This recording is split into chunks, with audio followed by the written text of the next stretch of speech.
soir, bonsoir, on se retrouve pour une nouvelle vidéo. Comme j'avais pu vous l'annoncer dans la dernière vidéo, cette fois-ci on va un petit peu parler de mon stage du coup. Stage que j'ai effectué dans une ferme, une ferme urbaine à Nanterre, du coup en Ile-de-France. Pour ceux qui connaissent pas trop l'Ile-de-France, en gros, Nanterre ça se situe à l'ouest de l'Ile-de-France. Peut-être vous connaissez du coup la Défense, qui est un peu c'est le quartier d'affaires de Paris. En gros, c'était un peu créé pour copier la City londonienne. Hein. Et donc voilà, c'était créé.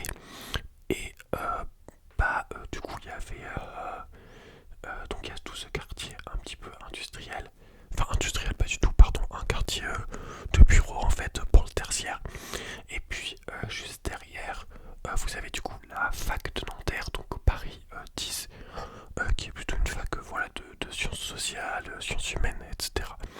Et du coup juste à côté, vous avez la ferme, qui en fait se situe sur une ancienne friche. En gros c'était un peu la décharge de la Défense, c'est-à-dire que quand toutes les tours ont été construites, tout a été construit. Si vous voulez, il y avait en fait cet endroit-là, donc cette friche qui a été un petit peu nettoyée par les personnes qui maintenant essayent de produire des aliments à cet endroit-là. Voilà. Malheureusement du coup à cause de tout ça les sols sont très pollués, d'autant plus que peut-être à une époque un peu plus lointaine il y avait des activités industrielles assez polluantes qui avaient lieu à cet endroit là, et donc il y a beaucoup notamment de cadmium qui est un métaux lourd qui reste en fait beaucoup dans le sol. Vous avez peut-être pu en entendre parler assez récemment parce que il y a plusieurs journaux qui ont un peu fait leur une là-dessus, parce que le cadmium en fait est présent vraiment dans tous les sols en France, dans tous nos aliments contiennent du cadmium. Or c'est plutôt cancérigène on va dire. Donc voilà, il y a pas mal d'expériences qui sont menées en ce moment avec des plantes phytorémédiatrices. Donc ils ont des plantes en fait qui vont être hyper accumulatrices, qui vont stocker le cadmium dans leurs racines. Puis après ces plantes là on va les retraiter pour justement essayer de faire autre chose, on va dire un peu du cadmium, et rendre les sites propres à la consommation en fait. Voilà, donc après ça dépend des légumes, il y a des légumes qui sont typiquement les légumes racines vont être très contaminés au cadmium, alors que les vergers, les arbres fruitiers par exemple vont être beaucoup moins impactés, hein, ça dépend beaucoup. Bref, voilà, du coup c'était le contexte. Et donc maintenant je vais vous raconter un peu, pour vous raconter je vais me servir du coup des images du stage. Voilà, on est parti. Du coup donc moi ce stage durait un mois, c'était dans le cadre de mes études. Notamment je fais pas mal de biologie, et donc je voulais vraiment travailler en ferme. Donc le terrain fait à peu près 4 hectares on va dire. Même si il y a une partie qui est utilisée pour faire paître des pattes, des moutons notamment, et des cochons qui ne sont plus là maintenant. Ce que je vous montre c'est du coup une des cultures, donc c'est la plaine des céréales. Vous avez du coup sur le côté là des tournesols. Ici vous avez du coup du chanvre. Le chanvre qui ressemble beaucoup au cannabis en fait. Le cannabis, faut le cultiver un peu différemment on va dire. Mais ça peut faire du textile. Là vous avez du coup du sorgho, les 3 dernières lignes. Ça je pense c'est du chanvre aussi. Et derrière vous avez juste du blé ou des céréales à proprement parler. Et donc là on met de la trache. Donc la trache en gros c'est quand vous brassez de la bière, vous avez des résidus. La bière c'est fait notamment pas avec de l'orge, on va dire du malt. Et donc vous avez du résidu de cette céréale qui est au fond de la cuve. Et donc vous le récupérez et ça permet de pailler le sol. Donc c'est à dire mauvaises herbes et en plus avec de l'engrais. Voilà, là en comparaison vous avez un endroit du coup qui n'est pas paillé, donc vous avez la terre vraiment au sol et donc ça va créer du coup à la fois comme je dis des mauvaises herbes, en plus la terre a plus de chances d'être lessifiée, donc ça c'est mauvais. Voilà, et là vous avez une haie vive, donc c'est une haie qui est faite avec du saule. Le saule va être planté dans la terre, il va se mettre à repousser et donc ça va faire, bon là elle a été plantée il y a je dirais quelques mois. Et donc après ça fait une haie très jolie en fait qui est pleine de fleurs et tout ça. Voilà, donc là vous avez une vue en grand angle de l'endroit dont je vous parlais. Juste ici du coup vous avez les bâtiments que vous voyez un tout petit peu. Voilà, ça c'était un des lapins de la ferme, du coup il y avait juste un seul lapin qui était très âgé, je crois qu'il avait 16 ou 17 ans. Voilà, donc j'étais assez étonné, je l'ai pris en photo, voilà. C'est assez mignon on va dire. Voilà, alors là c'est une planche de culture du coup qui est défaite. Donc en gros, en maraîchage vous avez donc ce qu'on appelle des planches de culture. Donc au milieu vous avez la planche de culture, donc c'est la partie avec tout ce qui va être la terre en fait et la culture. Et sur le côté vous avez le passe-pied. Le passe-pied en fait c'est là que vous mettez le pied. Parce que en fait la terre, le but ça va être qu'elle soit le plus aérée possible. Or si vous passez avec votre pied dessus, bah vous la tassez forcément, donc on met le passe-pied et le but c'est de marcher uniquement sur le passe-pied pour ne pas tasser la terre. Donc là quand vous préparez une planche de culture, bah il faut bien sûr la désherber.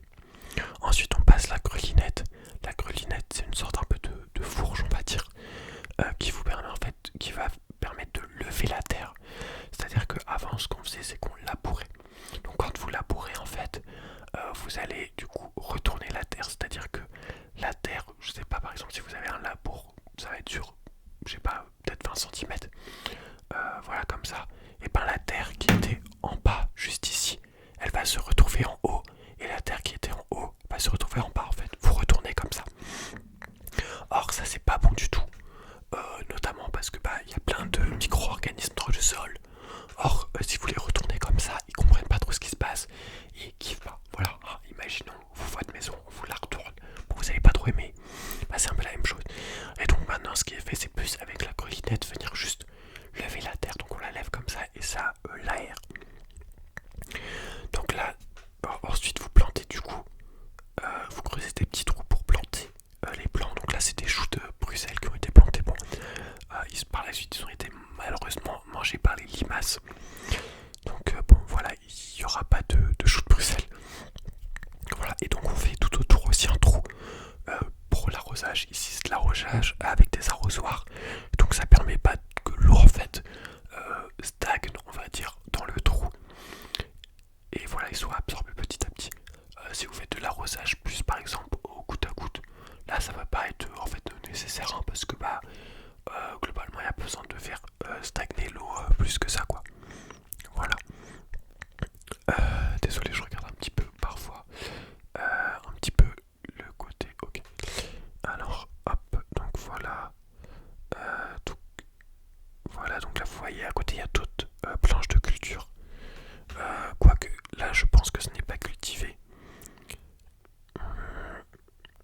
Je pense que les deux sur le côté n'étaient pas cultivés. Et là tout au bout les fleurs, je me rappelle plus le nom de ces fleurs. C'est des fleurs en fait qui ont un goût d'iode. Genre vraiment ça a le goût. Si vous mangez de l'huître, ça a un goût d'huître. C'est assez fou. Et ça va vous permettre de faire polliniser en fait. Parce que c'est des fleurs qui attirent de fou les abeilles.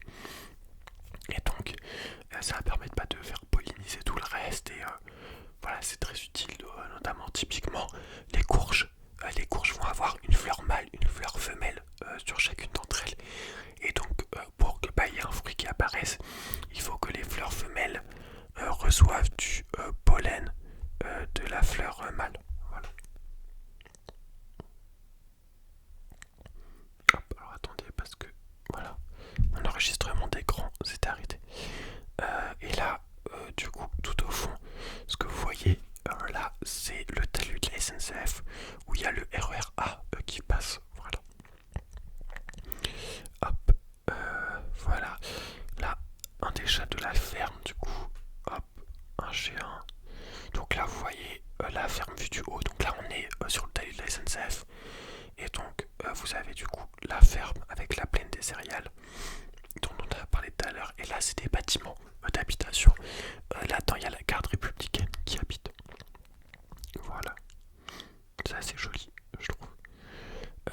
ça c'est le maraîcher de la science. Enfin, il s'appelle comme ça parce que c'est là que notamment AgroParisTech et l'INRAE, qui sont deux instituts de recherche français en agronomie, qui ont mené des recherches justement sur la pollution des sols. Donc là, ce qui était planté, c'était des... Alors là, sur le côté, je ne sais pas si vous arrivez à voir, ce sont des artichauts. Voilà.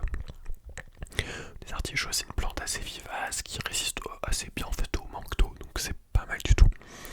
Là, vous avez des pois. Alors, non, je crois que c'était... Je me rappelle plus. Il y a des févroles et des pois mange-tout. Donc il y a un côté févrole, un côté pois mange-tout. Je me rappelle plus lequel est lequel.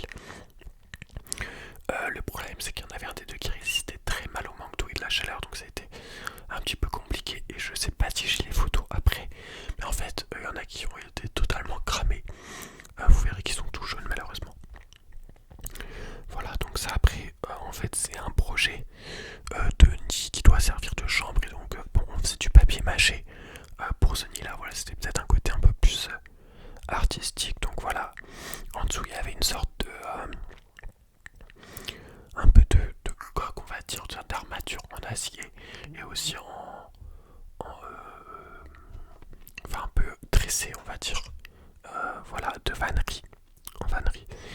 Et puis après, on mettait du coup du papier mâché, donc qui était fait à base de carton et d'une colle vinyle. Donc c'est une colle en fait qui permet, enfin qui résiste aux intempéries, notamment à la pluie. Voilà. Donc ça, c'est les fèves que j'évoquais tout à l'heure qui étaient cramées. Ce qu'on a fait aussi, c'est que ces fèves là, il fallait les tutorer. Donc on a fait des tuteurs comme vous voyez avec des bambous. Et donc vous avez un fil qui passe de chaque côté et qui permettait aux plantes d'aller se fixer en fait dessus pour rester debout tout simplement et ne pas tomber. Voilà, à la ferme il y avait pas mal de pans, il y en avait 17. D'ailleurs vous le verrez un peu plus tard, mais il y avait des bébés pans. Voilà, c'était archi mignon. Et donc ces bébés pans, il y en a, pendant que j'étais là, il y en a 4 qui sont nés je crois, et il y avait encore une femelle pan qui couvait, donc je pense qu'il y en a d'autres qui sont peut-être nés. Voilà, c'est assez majestueux. Donc la ferme elle comptait aussi des ruches. Et donc moi j'ai pu aller sur une des ruches du coup. Enfin sur les ruches il y en avait une quinzaine je pense. Et donc j'ai pu aider les apiculteurs à s'occuper des ruches. Donc là en fait